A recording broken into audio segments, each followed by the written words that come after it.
Buenas noches, profesora. En esta oportunidad voy a hablar sobre el libro Sapiens, de animales a dioses, breve historia de la humanidad, específicamente el capítulo 19, titulado Y vivieron felices por siempre jamás.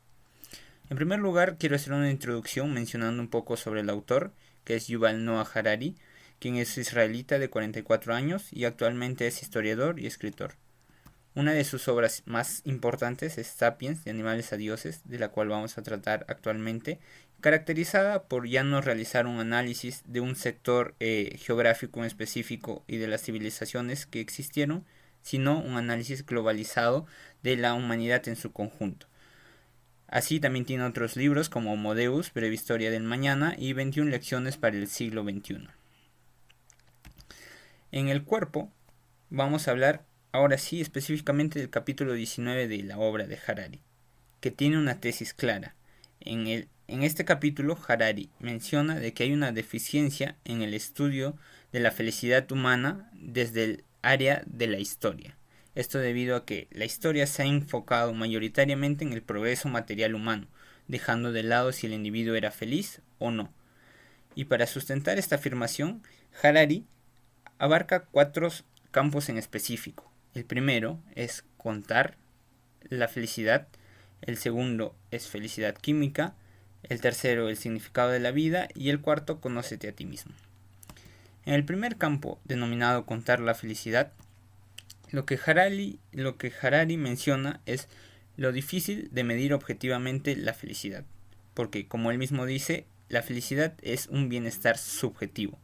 Por ende, nos muestra los modelos actuales que se utilizan y que básicamente tratan de asociar factores objetivos como ingreso monetario, democracia del país, relaciones personales, con el factor subjetivo que es la felicidad. Sin embargo, Harari llega a la conclusión de que la felicidad no puede ser un producto solo de las condiciones objetivas que hemos mencionado, sino también debe ser la suma de las expectativas subjetivas de que tiene ese individuo. Por ende, nos menciona que si intentamos adivinar o imaginar lo feliz que era la gente en el pasado, inevitablemente nos imaginaremos a nosotros mismos en su lugar. Esto vuelve ese estudio o análisis una falacia, pues estaríamos utilizando nuestras expectativas subjetivas para medir la felicidad de los individuos en el pasado, dificultando el análisis histórico de la felicidad. En el tercer campo, felicidad química, Harari reduce la felicidad a básicamente el sistema bioquímico interno del cuerpo, tal como lo miran los biólogos. Así, Harari menciona que a la gente le hace feliz una cosa y solo una, las sensaciones agradables en su cuerpo. Eso quiere decir que debe haber oxitocina, serotonina y dopamina, que son las hormonas encargadas de la felicidad. Así, Harari concluye en que si la felicidad es netamente un proceso bioquímico, es poco lógico asociarlo con acontecimientos históricos, pues ningún acontecimiento ha cambiado la bioquímica de nuestro cerebro. Así, poniendo el ejemplo de la Revolución Francesa, aquellos que tenían bioquímica deprimente se quejarán igual de Robespierre y Napoleón como se habían quejado de Luis XVI y María Antonieta. El tercer apartado, el significado de la vida. En este apartado, Harari lo que hace es una construcción de la felicidad, ya no como la suma de los momentos felices versus los momentos tristes, sino ahora le da una abstracción de que la felicidad es confirmar que nuestra vida tiene un sentido. Así, como dice Harari, ya la felicidad se dota de un componente cognitivo y ético. Por tanto, Harari menciona que para ser felices lo que tenemos que hacer es alinear nuestras ilusiones personales con las ilusiones colectivas dominantes de la época. Así no habría mucha diferencia en cuanto a los movimientos humanistas, nacionalistas y capitalistas que tenemos actualmente con el movimiento religioso de la época medieval, donde se tenía que comportar bien para ganar el paraíso. Esto conlleva a un análisis difícil de la felicidad a través del punto de vista histórico, pues lo único que estaríamos viendo es cómo los individuos se han ido engañando en diferentes épocas para sentirse felices. En el cuarto apartado y último, Conócete a ti mismo, Harari habla sobre que lo que ha venido analizando gira netamente sobre el liberalismo, porque se basan en las hipótesis de que la felicidad es un tipo de sensación individual y subjetiva.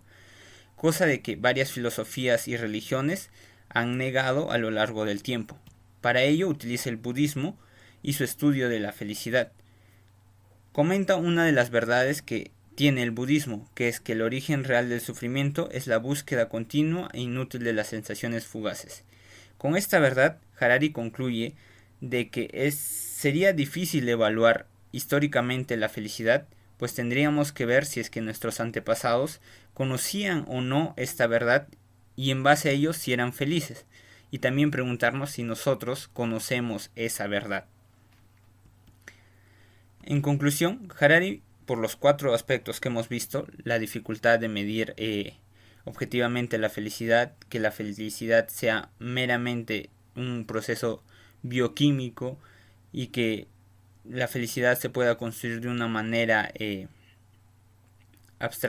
como una abstracción de encontrarle sentido a nuestra vida, y de que la felicidad sea conocer o no una verdad filosófica. Harari plantea de que es claro que por estas dificultades haya habido una laguna en este apartado histórico sobre el análisis de la felicidad a través del tiempo.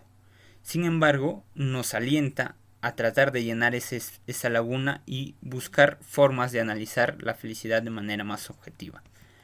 Finalmente, como cierre, me gustaría mencionar lo acertado que tiene que ver este tema, en especial en la actualidad, con el aumento por el interés que tienen las personas hacia la felicidad y sobre el crecimiento de la depresión y la ansiedad en nuestros tiempos.